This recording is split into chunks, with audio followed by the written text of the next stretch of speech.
नमस्ते, मैं किरण पटेल आप सभी का स्वागत करती हूँ अपने YouTube चैनल पर। आज मैं एक गाने गीत लेके आई हूँ। आप लोग कमेंट बताना, पसंद आए तो वीडियो को लाइक करना, चैनल को सब्सक्राइब करना। तानी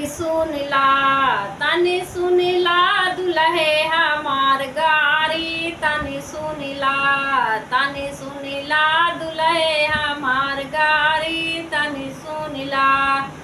तोहर खेत गया चकबंदी में, तोहर नाम गया नसबंदी में, तोहर बहिन हेराई गई मंडी में। तनी सुनिला दुल्हे हमार गारी, तनी सुनिला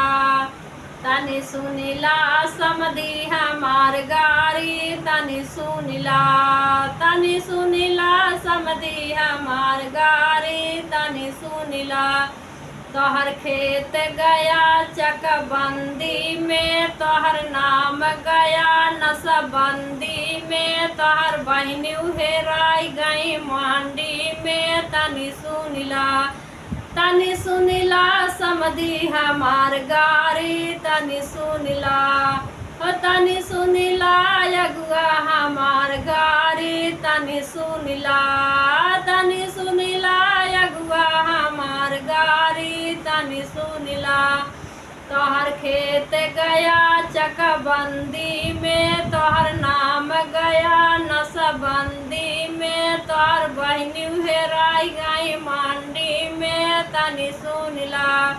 तनी सुनिला यगुआ हमार गारी, तनी सुनिला बरतिया है हमार गारी, तनी सुनिला बरतिया है हमार गारी, तनी सुनिला।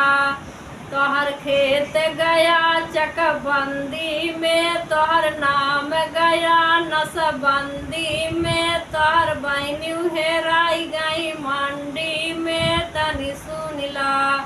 तनी सुनिला बरतिया है हमार गारी, तनी सुनिला बरतिया है हमार गारी, तनी सुनिला।